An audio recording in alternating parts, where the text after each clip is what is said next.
Could there be more reasons than just low iron to explain your anemia? Hi, I'm Morley Robbins, founder of the Root Cause Protocol, and I just want to spend a couple minutes with you to introduce you to a completely different way of thinking about what might be causing your low iron on the blood test. I assure you it's not low in your tissue, but I'm getting ahead of the story, aren't I? I came across this wonderful quote by Emma Goldman, who I'd never heard of, but she was quite the anarchist back at the turn of the century. And one of her famous lines is, "The most violent element in society is ignorance." A pretty powerful statement. And that inspired me to keep looking to see if I could find other comments along those same lines. And I came across a speech by Dr. Martin Luther King from 1968. And he talked about nothing in all the world is more dangerous than sincere ignorance and conscientious stupidity. That's a pretty powerful statement. And what we seek to do within the Root Cause Protocol is help people move beyond their missing information, which leads to missing truth. And that's where the ignorance is. We don't have the full truth. There's more to the story, and we're very devoted to making sure that you have all of the insights and the scientific research to explain what could be taking place in your body. And I think there's no more dangerous element in a doctor's office than a blood test that says you have low iron, because I don't believe it's being properly interpreted. And it's no fault of theirs. I think it's an outgrowth of the training and fixating on just what the blood test is saying and not thinking about, well, could there be more to the story? Could there be other factors? Could the iron be someplace else besides in the blood? And these are all important factors to consider. I love Rumi. He was a famous 13th century mystic. And one of his famous stories is about the elephant in the room, and a wonderful story about different wise men describing the elephant, depending upon their vantage point, whether they were holding the tail or the tusk or the nose or the leg or the ear. It's a very clever poem that I'm sure many of you are familiar with. Well, I can assure you that the elephant in your body is excess iron. And I've devoted many years, over a decade now, to really understanding what is behind the ailments facing humanity. And almost without exception, it is iron stuck in the tissue, interacting with oxygen, which is creating oxidative stress, which is creating fatigue.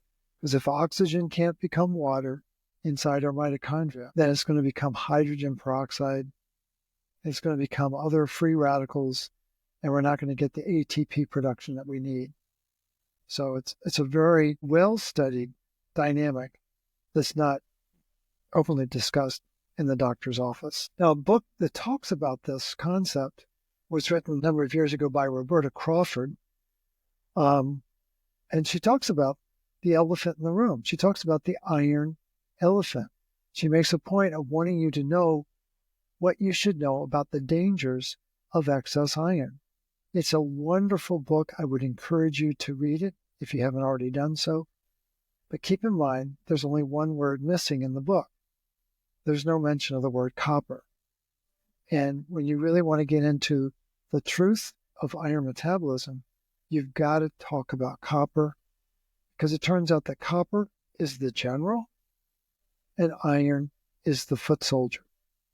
You don't need to be in the military to know that generals are more important than foot soldiers, at least in terms of leading the movement and the success of a body of soldiers. Now, the book that I wrote is called Cure Your Fatigue. And we're not afraid to talk about copper. In fact, we're bullish on copper. And we've even put a square around Cu, so you have no doubt that we're going to talk about copper because it really gets to the heart of the matter. So I would encourage you to take a look at that book. And let me just share one slide from some recent research. There are certain pictures, certain diagrams that really jump out and begin to explain where's the problem. Is there more to the story? And this is an example of that. This is from a 2018 study that was looking at iron regulation in macrophages. Macrophages are the Pac-Men that gobble up the dying red blood cells at a blistering pace of 2.5 million red blood cells per second. And this, of course, is happening in our spleen that no one talks about. We love to talk about it within the root cause protocol, but not everyone has a familiarity with the hidden organ, another name for the spleen. But what you'll learn from this diagram is that there's three critical parts to iron metabolism. You have what's called iron uptake. A second part is called iron utilization. And then a third dimension is iron release. That's it. We got to get the iron, we got to use it, then we got to let go of it. Actually, we got to recycle it. That's really what we've got to do. It's really, really important. Now, the part that is highlighted in this picture is what we're introduced to are 7 different doorways coming in for iron, coming into the macrophage and to many cells that are taking up iron. That's a lot of doorways. And in fact, there are 2 doorways missing in this particular diagram because what they're profiling are all the various venues that allow iron to come through, but 2 that are missing are calcium channels. There's L-type calcium channel and there's a T-type calcium channel. And if you have any kind of heart disease, you know about calcium channels because they're called calcium channel blockers. They're not blocking calcium, they're blocking iron because cardiologists in the know that building iron is what's causing your heart disease. They may not have told you that, but they know that from their training. And so the key here is to recognize that there are many doorways in, but there's only one doorway out, and it's run by copper. And if copper is not adequate in your body, adequate in your organs, adequate in your tissues, the iron is going to get stuck. And when it gets stuck, it's going to show low on the blood test. That's it. That's the whole kit and caboodle. And that's where a lot of the confusion is not knowing that iron can, in fact, get stuck in the tissue. And this has been known since the 40s. Some very clear documentation by the emerging hematologists of that day. And there are a lot of articles written about it. I'm not sure they're all being taught in medical school. So this is an article that I thought I would introduce in this video. Just a very quick mention of some concepts to stimulate your thinking, stimulate your neurons that, wow, maybe there is more to the story. And this is an article I just recently read about stress erythropoiesis. Erythro what? It's just a very complicated way of saying producing red blood cells. Poiesis is producing. Erythro is referring to the red blood cells. And this is a wonderful article from 2011 by Dr. Paulson and Dr. Wu.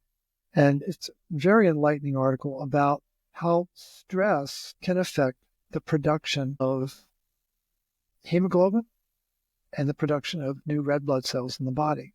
Absolutely amazing. And they really talk about the fact that what the research points out, that this stressed form of red blood cell production has been studied in urine, mouse, spleen. It's been studied in fetal livers as well as adult livers. But the important thing to realize is that there is a recognized mechanism, what's called BMP4, dependent stress erythropoiesis pathway. Don't you love these really complicated phrases? All they're trying to say is that there's a protein called bone marrow peptide 4, bone marrow protein 4. You would think it would be made in the bone marrow, right? No, it's not. And I think you're going to be fascinated when you find out where it's actually being made. But it's driving our response in our body, and especially in our blood vessels and in our liver. Fascinating. So it turns out that stress stimulates the production of this BMP4, which stimulates the production of hepcidin. Now, hepcidin is called the iron hormone, but you probably have never heard of it. Your doctor may or may not know about it.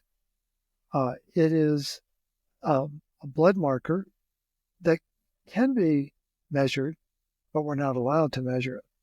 They measure it in the urine, but they never measure it in the blood, because what it really should be measured against is transferrin.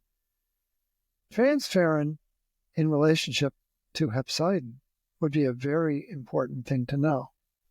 Ceruloplasmin, the copper protein that we talk about all the time in the root cause protocol, should be measured against hepcidin. And so, because we don't know about hepcidin, we have missing information and therefore missing truth. And hepcidin is what's called a negative regulator as opposed to a positive regulator. A positive regulator was when we were growing up. It typically was mom, but it could have been mom or dad. But our parents made sure that we were up, clothed, fed, and got to school on time. That's positive regulation. Negative regulation would be a SWAT team breaking into the home, grabbing you out of bed, and driving you to school against your will. That's negative regulation. But they love to refer to hepcidin as a hormone regulating iron status, when in fact it's doing it in a very surly, burly way. It's important to know that. So within this study, another study that I came across is some wonderful graphics. Dr. Ibrahim in 2013 did a wonderful study on iron and copper in children with liver disease, chronic liver disease.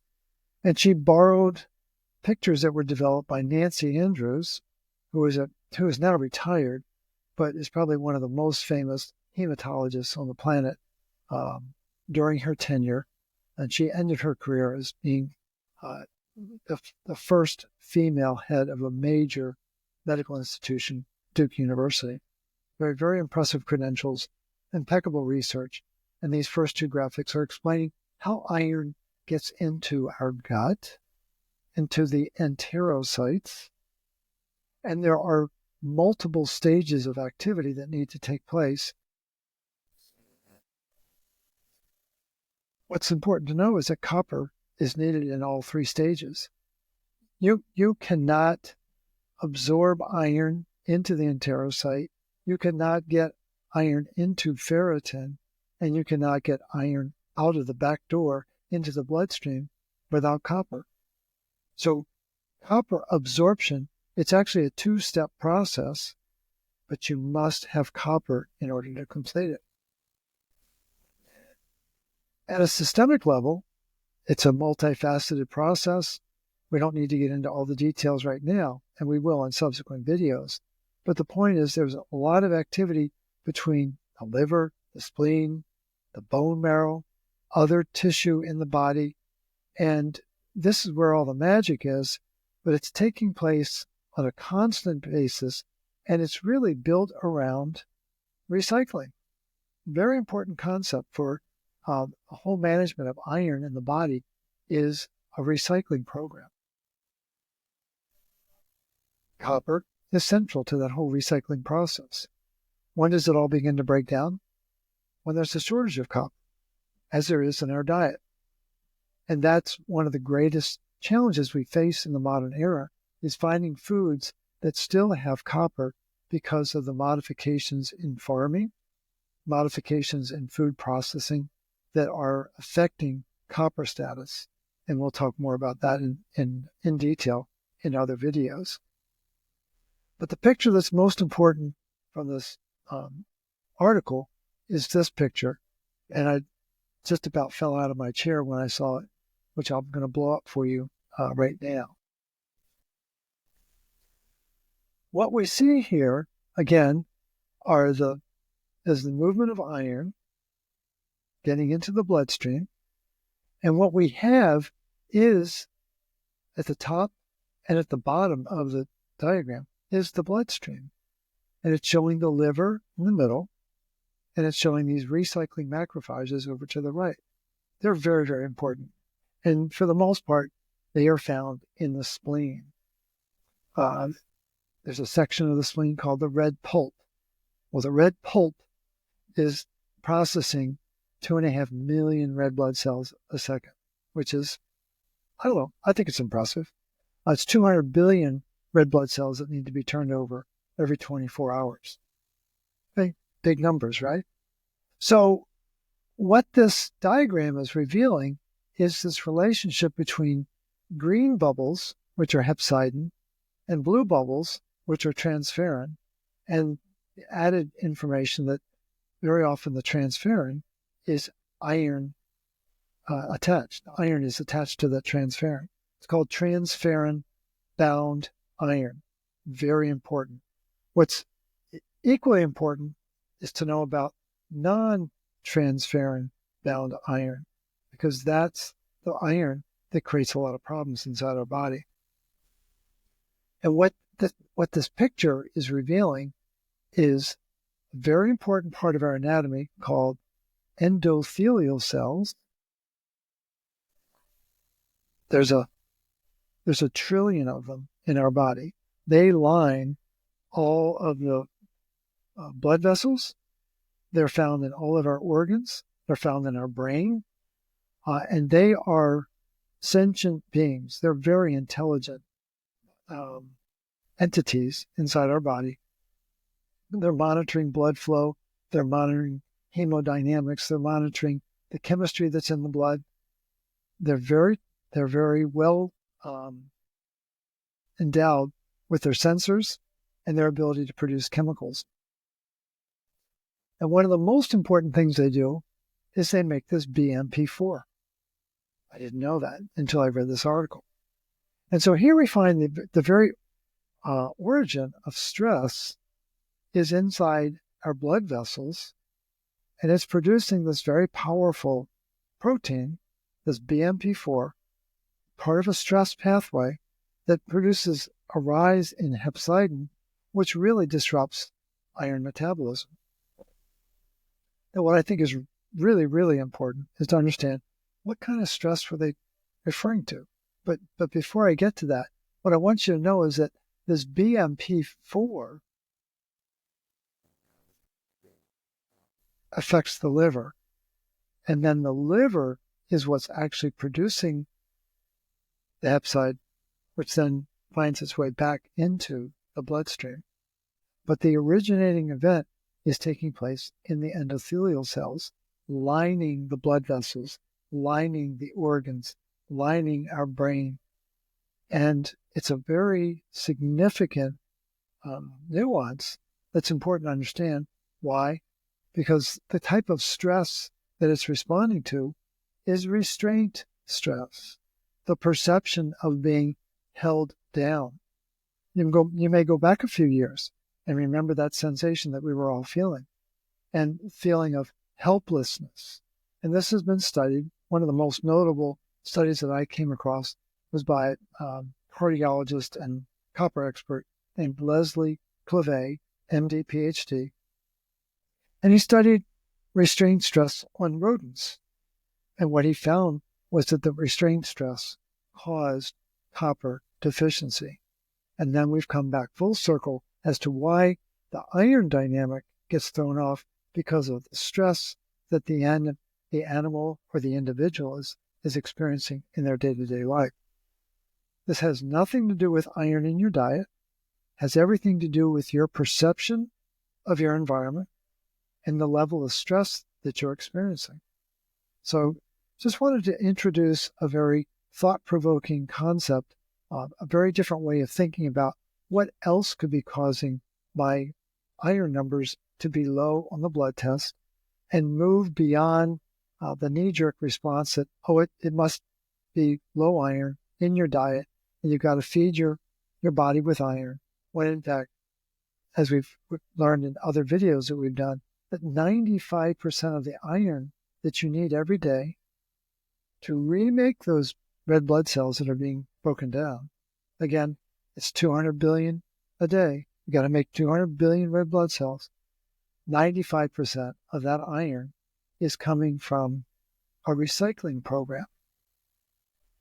And that's the most important thing to remember, is that there's an efficiency and an elegance to how our body breaks down and recycles the iron that it needs in order to keep us humming. So I'm sure we'll be talking more about this in subsequent videos, but I appreciate the chance to share this information now and look forward to your comments below. Leave you with one last thought.